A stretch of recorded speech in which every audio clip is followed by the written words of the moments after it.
Halo plus 62, kembali lagi dengan saya di DSK Lutfil. Gimana nih kabar kalian hari ini? Semoga baik-baik saja ya. Oke, kali ini saya sudah merangkum sebuah film yang cukup tegang dan sadis. Film ini berjudul The Crisis.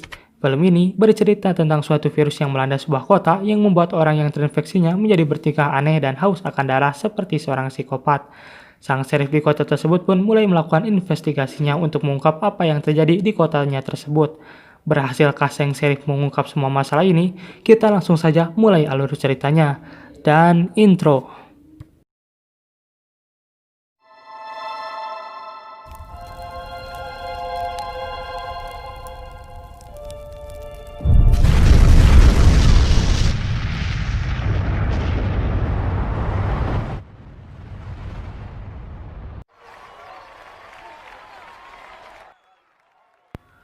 Di awal scene, kita akan disuguhi sebuah pertandingan baseball di kota tersebut yang dihadiri seorang sheriff yang bernama David dan rekannya Russell. Namun di tengah aksi baseball yang tengah memuncak, tiba-tiba saja datang seorang aki-aki parubaya yang membawa shotgun di tangan kanannya. Sontak, hal itu pun membuat pemain baseball berlarian dan penonton ngaholang tarik. David pun mulai menenangkan para penonton dengan mendatangi aki-aki tersebut. Aki-aki tersebut bernama Rory. Tapi Rory malah menodongkan shotgunnya itu kepada David, yang membuat reflektivitas yang sudah diasah bertahun-tahunnya itu sebagai seorang polisi langsung aktif. Hey, whoa, whoa. Rory?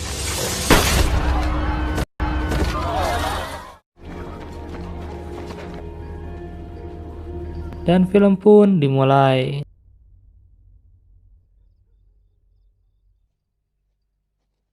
Scene pun berpindah ke ruang otopsi. David mengira bahwa Ben sedang mabuk, sehingga dia melakukan hal aneh seperti itu.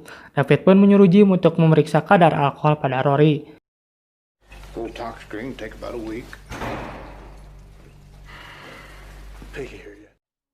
Malam harinya David pun dihantui rasa bersalahnya itu, tapi bagusnya dia memiliki istri yaitu Judy, dan Judy pun mulai menenangkannya. David, you did the right thing. Keesokannya, penduduk kota pun mulai menunjukkan gejala anehnya tersebut, dimulai dari Ben dan Billy, yang menjadi slow respon dan ngahulang tarik seperti orang yang memikirkan hutang. Malam harinya di rumah Billy, istrinya Billy yaitu Deandra mulai keheranan dengan tingkah laku Billy yang semakin aneh, karena Billy menyalakan mobil pembajak ladang pada malam hari. Deandra pun keluar rumah untuk memberitahu Billy untuk menghentikan mobilnya itu, namun tidak ada respon sama sekali. Saat dicek, ternyata tidak ada orang. Deandra pun langsung mematikan mobil itu, namun saat sudah mematikan mobil itu, tiba-tiba saja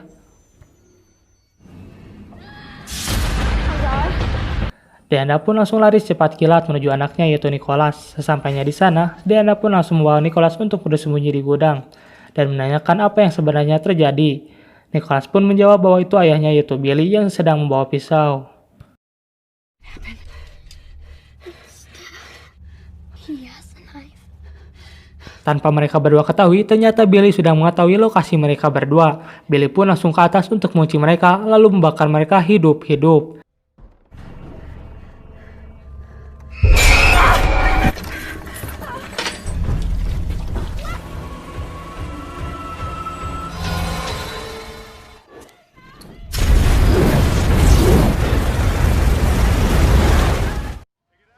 Dan lebih mengkaitkannya lagi, Billy malah santai dan watados yang menandakan bahwa virus itu sudah menggerogoti badannya Billy.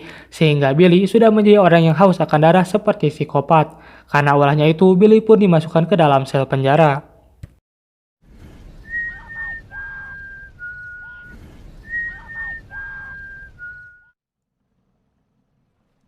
Keesokan harinya, David dan Russell pun mulai mendapatkan titik terang dalam kasus ini. David sekarang tahu apa penyebab semua masalah ini. Masalah ini diakibatkan karena air minum kota yang tercemar, akibat pesawat yang jatuh di sungai Hotman Bog, yang merupakan aliran air untuk minum seisi kota. It's a big plane, Russ. Kill the engine. Why is that? Because we're right on top of it.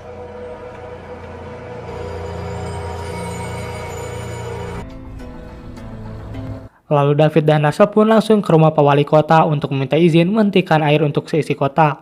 Pak Wali Kota pun menolaknya karena sedang musim semi yang merupakan waktu untuk menanam tanaman. Dan jika air dihentikan, maka tanaman semua petani di kota itu akan mati. David pun tidak bisa berkata-kata karena David juga belum tahu zat apa yang mencemari air tersebut. Water stays on. Karena keyakinan yang ada, David pun truk untuk menghentikan air tanpa seizin Pak Wali Kota.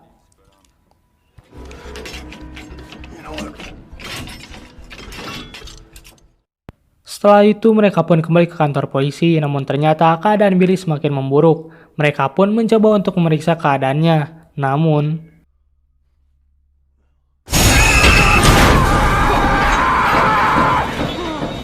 mereka pun mencoba untuk menelpon seseorang, namun tiba-tiba saja sinyalnya pun hilang begitu saja. Dan secara mendadak kota pun menjadi sepi seperti kota mati. David pun memutuskan untuk pergi menuju keberadaan Jim, tapi keadaannya pun sama seperti di luar, yaitu sepi. Melihat semua ini ada yang tidak beres, David pun mencoba melihat tempat tersebut, sembari memegang pistol untuk jaga-jaga. Namun, David pun dibuat keheranan melihat tudung saji yang bergerak-gerak sendiri. Dengan gempa dan rasa keingintahuan yang ada, David pun meranikan dirinya untuk membuka tudung saji tersebut.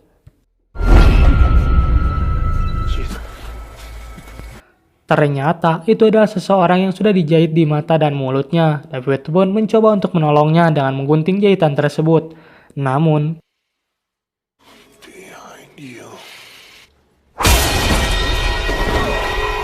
Jim pun sekarang sudah menjadi seorang psikopat dan mencoba membunuh David, tapi beruntungnya David menarik kabel mesin pemotong yang dipegang oleh Jim, sehingga kabel pun membelit Jim dan mesin pemotong itu terkena dirinya sendiri. Tapi ternyata mesin pemotong itu masih hidup dan hampir saja memotong manuknya si David. Namun beruntungnya ada Russell yang langsung menghentikan mesin tersebut.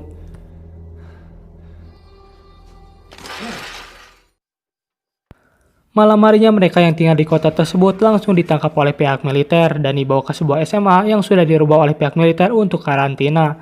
Di sana pihak militer pun memisahkan orang yang memiliki gejala tertentu seperti batuk, pilek, bau jigong, gigi kuning, mata merah, darah tinggi, jomblo, dan sajabana.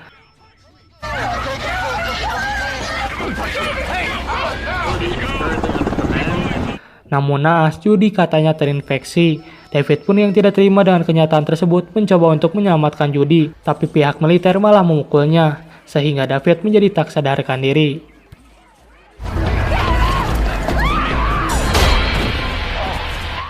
Judy pun akhirnya dibawa ke sebuah ruangan untuk dikarantina, sembari badan dan kakinya diikat, sedangkan David dibawa ke tempat yang lebih aman. David pun berambisi untuk menyelamatkan Judy kembali. Dengan skill yang ia miliki sebagai seorang sheriff, David pun dengan mudahnya kabur dari tempat itu. Tell you what, Kev. Don't ask.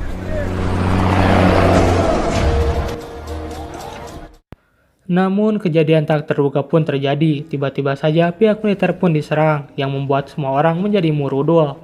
Pihak militer dan medis yang selamat pun langsung menyelamatkan diri mereka dengan kabur menggunakan helikopter dan meninggalkan orang-orang yang sedang dikarantina dengan para psikopat yang siap membunuh mereka kapan saja. Tak lama dari itu terdengarlah suara decitan dari skop garpu.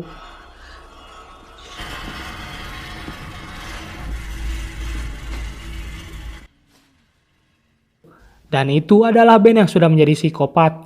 Ben yang sudah tidak memiliki rasa kasihan lagi langsung membunuh mereka satu persatu dengan sadis.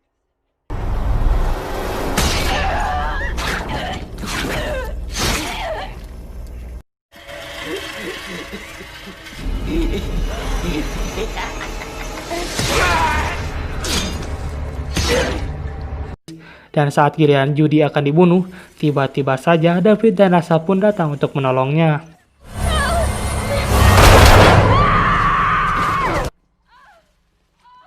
Setelah Judy selamat, Judy pun langsung menyelamatkan BK, yaitu temannya Judy yang dikarantina juga.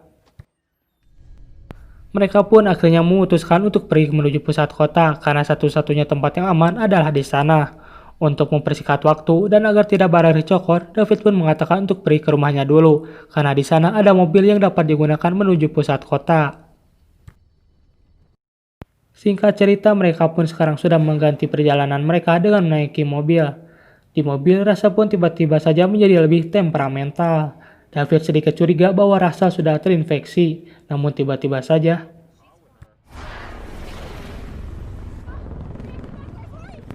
Mereka pun secepat kilat untuk menghindari jangkauan helikopter tentara dengan bersembunyi di tempat pemandian mobil. Mereka tidak mengira bahwa sebenarnya tempat pemandian mobil itu dipenuhi dengan para psikopat yang siap membunuh mereka.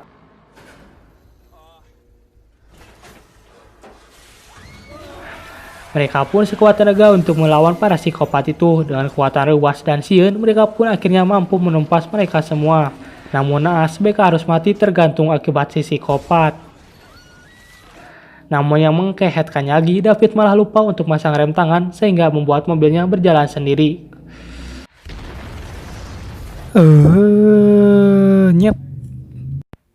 Lagi-lagi mereka pun harus melanjutkan perjalanan dengan berjalan kaki. Namun saat di perjalanan, tiba-tiba saja ada mobil yang melintas. David pun berencana untuk mengambil alih mobil tersebut. Tapi Russell malah memasang jebakan polisi yang menyebabkan mobilnya pun rusak karena mengalami kecelakaan yang cukup hebat.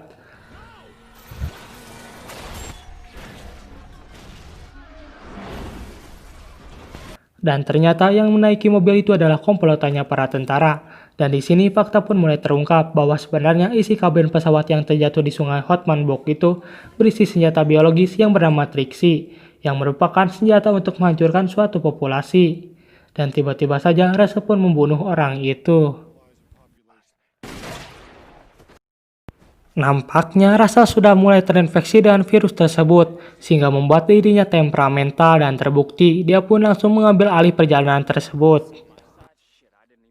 Namun David sangat cerdik, dia pun mencoba mengajak berbicara kepada Russell, padahal David memiliki maksud terpendam yaitu memukul Russell agar dia sedikit tersadar, dan cara itu pun berhasil.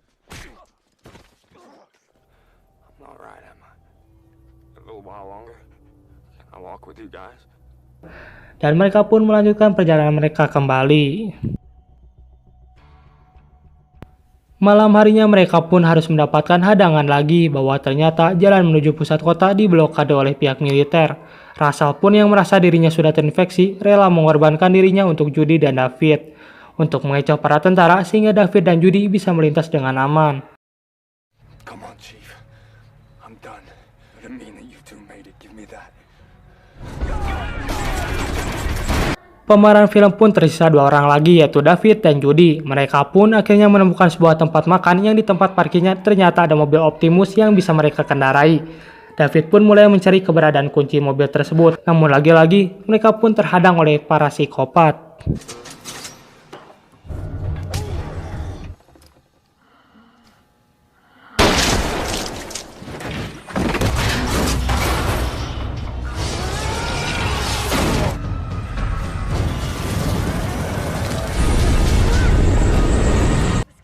Mereka pun akhirnya bisa lolos dari psikopat itu dan melanjutkan perjalanannya.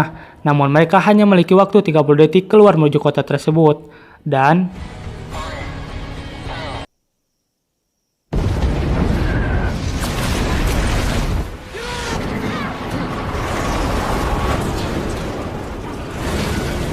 untungnya mereka selamat dan melanjutkan perjalanan mereka kembali. Lalu